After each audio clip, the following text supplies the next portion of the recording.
Hey everyone, so the month of October has come to an end, so I thought it would be a good idea to do a monthly financial review and show you what I made, what I spent, and how it compares to my actual budget that I set for myself at the beginning of the month. I like watching these videos, so hopefully you find this a little bit entertaining and a little bit helpful, and maybe it can help you implement certain financial practices into your own life. So with that being said, every month I just use my simple Google Sheets spreadsheet that I've made that I use to track my finances from the ins to the outs, so I can just get a gauge of where I'm at every month to see how I'm spending, if I'm sticking to my budget, if I'm going over in certain areas, how I can course correct, and things like that. I think this is a super helpful practice just to keep a pulse on your finances. It allows you to make sure you aren't overspending in any certain areas. It makes sure things aren't just slipping through the cracks, like maybe you're paying for extra subscriptions every month. But doing this allows you to just get a pulse on the whole picture for the month, and so that's why I do it. So what you're seeing on the screen now is my monthly financial budget sheet, which I use to just track it all. And at the top, you'll see we start with the expected and actual incomes. For the month of October, I work a W-2 job and I get paid bi-weekly, which means in the month of October, it was actually a 3 paycheck month just because of the way the pay cycles worked out. So at the beginning of the month, I expected to make about $8,670. And my actual income from the month from those 3 paychecks, plus a little bit of a reimbursement I got for some toll usage to get to a client site, I ended up at $8,725. Which is nice in these 3 paycheck months to get a little bit more coming in and can really help to just invest more this month and things like that. Now we'll go down to my actual spending, which you can see here in the budgeted. This is just a simple formula that pulls from down here where I have all my actual expenses for the month. And in the month of October, at the beginning of the month on the 1st, I took a trip with my girlfriend to the UK where we were there until the 12th. So obviously that affects the way I spent this month. I had some travel expenses, and then also when we're there, we're just eating out more, enjoying our time. So it was a little bit of a higher spend month in certain categories, and I'll walk you through that as we go. You'll see the first thing I have after my total income is my 401k contributions. I put this here just because it comes out of the pay I get, just so I see what's going on every month. And this month you'll see that my budgeted and my actual amounts are the same, and I've contributed about $1,300 to my 401k this month. Obviously, this is great. It's nice. I've just got this automated with my work, and it just comes out of my paycheck every time. And this is a super good way just to easily save for retirement. I never see the money in my bank account, which is nice because then I don't really have to think about it, and it just gets invested and the money can grow on its own. So after that, we get down to our take-home pay, which is then where I actually budget my expenses from. So the first category you'll see is food, where I budgeted $600, and I actually only spent $387.25. Now, the reason I budgeted this so high is I like to eat out, and because I currently don't have any rent or a mortgage or anything because I'm just living at home with my parents, I can afford to spend more in certain areas, and food's one of those areas I like to spend more in. But this month we actually came in under budget, but it's a little bit skewed because I actually coded the spending I did on that trip to the UK as part of travel rather than food. And the reason being is that I just ate out a lot more on that trip, obviously, and it would really skew my budget. So I think it's better to categorize that as a travel expense so I can really see where I'm spending my money. So with that, moving on to the next category, I have a fun bucket, which I budgeted $200, and you'll see I actually went over by just about $30, $232. So this category really has just two things in it. While I was away on that trip, one of the things me and my girlfriend did is we went to a Manchester United game, which is my favorite team. I'm a super big fan, and it was my first time there. But one of the things I bought while I was there was another jersey, which was super awesome, so I picked that up. And later on in the month, Battlefield 6 actually dropped, and some of my friends got it, so I decided to get it too. And it's been a lot of fun. I've been playing a lot of it, honestly, maybe a little bit too much, but it's been a lot of fun. So even though I went over the budget there, I'm fine with it. It's just good to know in the back of my head, like, oh, I went over a little bit here. Maybe next month we spend a little bit less on fun items. With that, we're moving into the miscellaneous category. And again, I budgeted $100 and I actually spent $174.86. So again, this is actually made up of just two items, and one of them is a really small foreign transaction fee. I just used the wrong credit card while I was away in the UK once, and it was a $4 transaction fee. And that was just dumb, but I just coded that as a miscellaneous expense because it's not really the travel. That's just me being an idiot. So I used the wrong card there, and that was just $4, and the other $170 was actually for my licensing fee to get my CPA license with the state of California. And my work will actually reimburse me for this, but I haven't been reimbursed for it yet, so I put it here as an expense, and that's why I spent over the budget here. So the next item you'll see is the gym, which again, you'll probably like, why do you have $152 budgeted to the gym? And the reason being is a couple months ago, I decided to go to get a gym membership at a really nice gym in my area. And this is another one of those areas where I just spend in it because I can. I have a little bit of expendable income right now. And I really love going to the gym. I love a nice gym. I like being able to go where it's not super crowded. Obviously, this is a luxury, and if need be, I could totally get out of this membership and go to a normal gym. But it's something I really enjoy, and I find it as money well spent. So right there, I was on budget. I knew exactly what I was going to spend for that every month, so it's pretty easy to be on budget. The next thing I have just is a haircut budget. I get a haircut about once a month, once every 2 months, and that's about $45 after tip, and I got my haircut this month, so I spent that. So next up, we have my subscriptions, which I budgeted $26.97, and that's really just two things, or maybe three actually. We've got Paramount Plus, which I have so I can watch the Champions League games. I also have Peacock, so I can watch Premier League games, which I use a lot of. And then the third one is a subscription to Seats.Arrow, which is a points and miles tool, which can help you get more out of your points and miles that you earn with your credit cards. So I just use this as a tool to search for flights when I'm going on trips. And I had it this month, but I'm going to cancel it for this next month until I'm looking to go on another trip. But it's a super useful tool which gives you insight and can help you better use your points, and it's well worth it if it's only $5 a month and you only use it every couple months. So our next category is travel, which at the beginning of the month I set a budget of about $1,500 because I knew I was going on this trip to the UK. And I also though knew that I already had my flights and hotels covered, which mostly was covered through points. So if you guys want to see a separate video on that, I'd love to make one of those. But also what's included in this amount is trains and activities and food while we were away on our trip. So this is a mix of things. There's a couple train tickets that were a couple $100. I put the cost of the Manchester United game into this category. And then also, like I said, food. We ate a lot of great food while we were in London. It was honestly some amazing, amazing restaurants there. And we spent a little bit of money there. And that's what is going in that category. But we came in under budget, which is nice. The next category we have is my hangout category. I just put this for any activity that I do with my friends.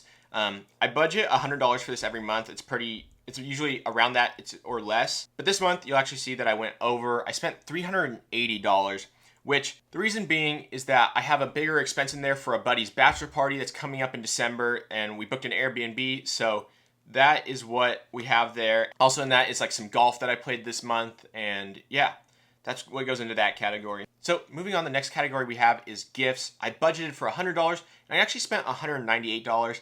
So you're seeing a little bit of a trend. I've overspent a bit this month, which is something I should keep in mind going into next month. But with that being said, that's actually a gift for my girlfriend's birthday from the prior month, but we just wait to book it. It's a cooking class that we're doing.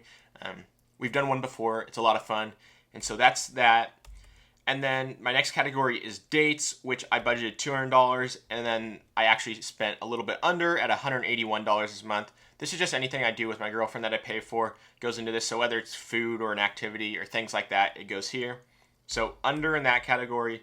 And then next I have my giving budget, which I budget $404.04. That's because all the giving I do is recurring. And you'll see I spent $403.54. I don't know why I was 50 cents short this month, but so this is split between a couple of things. This is money I give to my church, and this is also some money that I give to a friend who works for this church organization that I was a part of in college. That really means a lot to me. It was really good for me, and so I like to give my money there. I think if you have the money for it, you aren't in debt and you can do it. I think giving with your money is a super important thing. It doesn't have to be to a church like I do. It's just wherever you find a cause that you think is worth it. I think being generous with your money is one of the best things you can do. So yeah. And then moving on, I have car insurance here, but I pay for that every 6 months, so there's just $0 here. So moving on, we have gas, where I budgeted $200, and I actually only spent $106.44, which is low and under budget, yes, but also I was gone for a third of the month, so I kind of maybe it would have overspent if it weren't for that trip. Not sure why. I must have just driven more this month, but I spent $160. And then under that, we have tolls. I sometimes take a toll road because I'm not super close to the freeway, but there is a toll road around here, and I take it if it saves me 5 to 10 minutes of time. My time's very valuable to me, so I find that worth it to spend on. You'll see I actually spent $124 here, but that's a little bit skewed because I took it to work a few times this month, and I actually got reimbursed on the back end for it. So it's really not as high as it seems. I spent more about $60 maybe on this month. For me, that's totally worth it. It saves me some time, which I think time is a lot more important than money. So moving on, we have the business category, which is just this YouTube channel here that I'm trying to grow. I expected to spend and did actually spend only $15 in this category. It's just one subscription to Canva, which is the website that I use to make my thumbnails for this channel. So $15 and right on budget. And taking a look now at my total expenses, I budgeted to spend $3,743 and I spent $3,755. So just $12 over budget at the end of the day. This is honestly fine for me. I knew this was going to be a high spend month because of that trip I was going on. I will reevaluate for next month. I think I spent a little bit too much in some other categories, but now I know that so I can be informed going into next month, and that's the whole reason I do this exercise. So before we jump into the other parts of the spreadsheet, I do want to take a look here at my expense breakdown by category. This just allows me to better visualize what categories I'm spending more in each month. And this month, you can see a big chunk of the pie was spent on travel, which was 33.9%. Other significant ones, I spent 10% on Hangout, which obviously I explained earlier, but part of that is an Airbnb that I had my share of. There's also my giving expense, which is about 10% every month. And then a few other areas around here, food 10%, gym 4%, things like that. So overall, not too concerned with the spending on any of these categories. Obviously, I don't travel every month, but yeah, that's that. And then finally, the last couple boxes I have here in this spreadsheet are for one, the 50-30-20 rule, which is just this financial concept that a lot of experts recommend, which is to spend 50% of your money on your needs, 30% on your wants, and 20% towards savings and retirement. And you'll see here, mine's a little bit different than that, and that's just because of the situation I'm currently in where I don't have to pay rent or anything. My needs, I expected to spend only 9.23%, and I actually only spent 6.28%. So I was actually lower on my needs this month than in the prior month, or what I expected to do. And then in my wants category, I expected it to be about 33.9% of my budget, and this month it was actually 36.7%, so a little bit more. I spent a little bit more on my wants this month. And then finally, my savings and retirement, which again is great because of the situation I'm currently in, but I expected to have 72.3% of my money go towards savings and retirement, and I actually had 72.36%, so pretty much right on budget there, which is great because I want to be saving, I want to be investing, I hope to buy a home one day, and so this is all helping me work towards that goal. Next up, you'll see I have a box for reimbursements, which are common reimbursements I get from my company for a variety of things. The first one being my internet and phone reimbursements. My company will reimburse me a portion of my phone bill and my internet bill, and you'll see I actually got $650 worth of reimbursements this month. Now, you might think, wow, that's a lot of money to reimburse me for. It's actually not just from this month. It's actually the last, I think, 8 months where I haven't done these expenses to get my reimbursement. So I just had them all backlogged, and I finally pushed that through this month. So I made $650 on that, which is nice to cover off on those expenses. I have a mileage reimbursement, which I didn't do this month. Then a toll reimbursement, like I mentioned earlier, for some of those toll roads I take to go to my client sites. I can get some money back, and I got $64 back. And then I have another category for miscellaneous reimbursements, which I had none of this month. And then finally, we have my Amex credits, which actually I haven't filled in, but I will fill in right now. I got my $10 Uber Eats credit from my Amex Gold card, and I also had my $7 Dunkin' credit, and I had my $10 dining credit. And then I didn't use any of the Resi credit this month. But these are just reimbursements that my Gold card gives me for spending in certain categories. And this is just a way of me keeping track to make sure I'm actually using those credits so that the annual fee I'm paying is actually brought down by the credits I'm using and it's actually being used. Because you don't want a credit card where you have a high annual fee and you aren't using any of the credits, because then you're just losing money. So I try to get the most out of it that I can, and I use that here to track. So with that being said, the last thing you'll see up at the top is just a summary of all my bank accounts and investment accounts, which I update at the beginning and end of the month just to see how much I've increased over the course of the month. So the first one being my SoFi account, which was $25,900, and it ended at $27,233, meaning an increase of $1,325, which is super, super great. Next up, I have my school's first account, which is a credit union I'm with. I just have $280 in there at the beginning of the month, and then I ended the month with $110 because that's where I paid that amount to the California Board of Accountancy to.